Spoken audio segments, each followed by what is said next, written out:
Hello everyone. कैसे हैं आप लोग? सब लोग बढ़िया, सब लोग मस्त। कैसी चल रही है आपकी प्रिपरेशन? ऑलमोस्ट 1 मंथ हो गया आपका सेशन स्टार्ट हुआ है। इस साल आपके बोर्ड एग्जाम्स हैं, थोड़ा अच्छे से पढ़ना है आपने। तो बाकी टेंशन नहीं लेनी, थोड़ा इन्जॉय करो, थोड़ा पढ़ाई करो। और रेगुलरली पढ़ोगे तो आप सब लोग अच्छा स्कोर करोगे। मैंने आपसे एक चैप्टर 3 के सारे क्वेश्चन और एग्जाम्पल्स डिस्कस कर लिए हैं। आज मैं आपको चैप्टर 3 की ब्रीफ समरी दूंगा कॉन्सेप्ट की। तो लीनियर इक्वेशन क्या होती है? लीनियर इक्वेशन वो इक्वेशन होती है जिसमें वेरिएबल की हाईएस्ट पावर जो होता है वो 1 होती है। और जब हम इसका ग्राफ ड्रॉ करते हैं तो लीनियर इक्वेशन का ग्राफ कैसा होता है? स्ट्रेट लाइन ग्राफ होता है। जो टू वेरिएबल्स में लीनियर इक्वेशन होती है उसकी स्टैंडर्ड फॉर्म होती है A X plus B Y is equal to C. A X का कोफिशिएंट, बी वाई का कोफिशिएंट और सी क्या होता है? कांस्टेंट।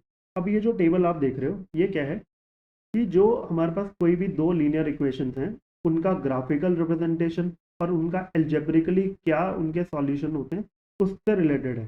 तो अगर हमारे पास दो इक्वेशंस हैं a1x plus b1y plus c1 equal to zero and a2x plus b2y plus c2 equal to zero, तो उनमें तीन कंडीशन हो सकती है।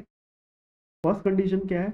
जब a1 upon a2 not equal to b1 upon b2, तो वो लाइंस जब हम ग्राफ ड्रॉ करेंगे तो वो एक पॉइंट पे इंटरसेक्ट करेंगी। तो उस केस में क्या होगा? यूनिक सॉल्यूशन होगा। और वो यूनिक सॉल्यूशन क्या होगा? जो पॉइंट ऑफ इंटरसेक्शन होगा वो उन लाइंस का यूनिक सॉल्यूशन होगा। इक्वेशंस जो होंगी हमारी वो कंसिस्टेंट होगी। सेकंड कंडीशन क्या है कि जब a1 upon a2 equal to b1 upon b2 equal to c1 upon c2, तो वो केस क्या होगा? इनफाइनाइटली मैनी सॉल्यूशंस का। तो लाइंस क्या होंगी उसमें? एक के ऊपर एक ओवरलैप करेंगी या कोइंसिडेंट होंगी। तो उसमें क्या होता है? सॉल्यूशन हमारे पास इनफाइनाइट होते हैं।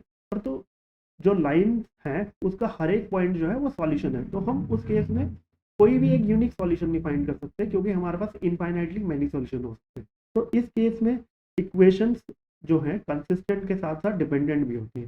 तो जब हमारे पास सॉल्यूशन होता है, चाहे यूनिक सॉल्यूशन होते हैं चाहे इनफाइनाइटली मैनी सॉल्यूशन होते हैं, तो उस केस में जो लाइंस हैं या इक्वेशंस हैं हमारी क्या होती है? कंसिस्टेंट होती है। ठीक है। अब थर्ड केस क्या है कि जब ratios a1 upon a2 b1 upon b2 के इक्वल होगा but not equal to c1 upon c2, तो वो केस क्या होगा? Parallel lines. अब पैरेलल लाइंस आपको पता है इंटरसेक्ट नहीं करेंगी।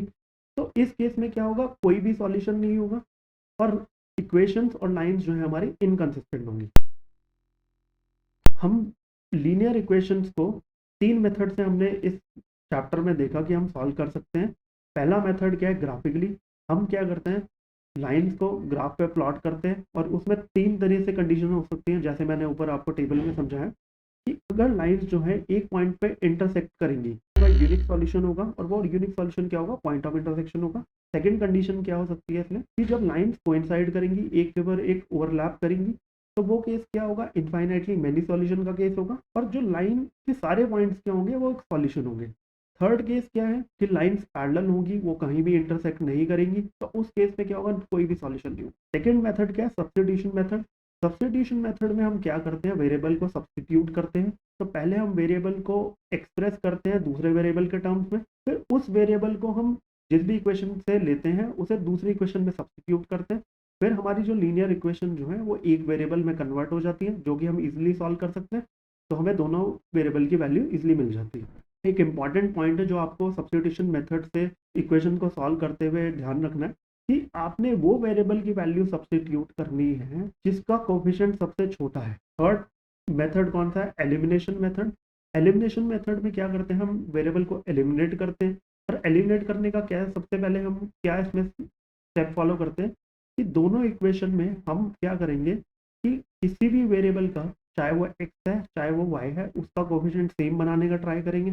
तो उसके लिए हम किसी भी नंबर से मल्टीप्लाई करेंगे। फिर जब कोफिशिएंट सेम बन जाएंगे तो हम क्या करेंगे? ऐड या सब्ट्रैक्ट करके वो वेरिएबल एलिमिनेट करेंगे। फिर हमें एक वेरिएबल की वैल्यू मिल जाएगी, फिर हम किसी भी इक्वेशन में उसे पुट करके एलिमिनेटेड वेरिएबल की वैल्यू इजीली फाइंड कर सकते। अब एक नोट और है इंपॉर्टेंट कि जब भी हम इक्वेशंस को सब्स्टिट्यूशन मेथड या एलिमिनेशन मेथड से सॉल्व करते हैं तो कई बार क्या होगा? हमें सॉल्यूशन नहीं मिलेगा। तो वो जब भी हम इक्वेशंस को सॉल्व करेंगे सब्स्टिट्यूशन मेथड से या एलिमिनेशन मेथड से, तो हमारे पास क्या होगा कि जो भी वेरिएबल होगा हमारा वो कैंसिल आउट हो जाएंगे। तो उस केस में सिर्फ कांस्टेंट बचेंगे।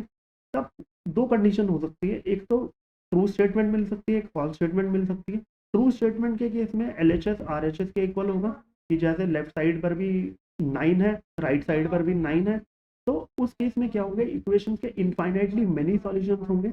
तो ये आपने ध्यान रखना है, वहां पर कंफ्यूज नहीं हो जाना कि क्यों नहीं यार हम सॉल्व कर पा रहे, क्यों हमें एक्स और वाई की वैल्यू नहीं मिल रही, क्यों सिर्फ कॉन्स्टेंट बचा है। ठीक है। और सेकंड केस क्या होगा, एक फॉल्स स्टेटमेंट का केस होगा, उसमें L H S not equal to R H S आएगा। तो उस केस में आप स्ट्रेट अवे लिख सकते हो कि इन इक्वेशंस का नो सॉल्यूशन है। ठीक है। और आप ये रेशियोज जो मैंने आपको अभी बताया उनसे भी चेक कर सकते हो कि आपने सही सॉल्व करा है या नहीं, कि कहीं आपने मिस्टेक तो नहीं कर दी। तो उससे भी पता चल जाएगा कि इक्वेशन के इनफाइनाइटली मेनी सॉल्यूशन है, यूनिक सॉल्यूशन है या नो सॉल्यूशन। इसी के साथ चैप्टर 3 मैंने आपसे पूरा डिस्कस कर लिया। अगर आपको कहीं भी डाउट है तो आप मुझे कमेंट करके पूछ सकते हो, और अगर आपको मेरे हैंड रिटन नोट्स चाहिए तो आप मुझे टेलीग्राम पर मैसेज कर सकते हो। और अगर आपको मेरा टीचिंग स्टाइल अच्छा लगा हो तो अपने फ्रेंड्स के साथ मेरी वीडियो शेयर करना और मेरा चैनल सब्सक्राइब करना। And to watch complete solution of each and every question visit my channel drift to top.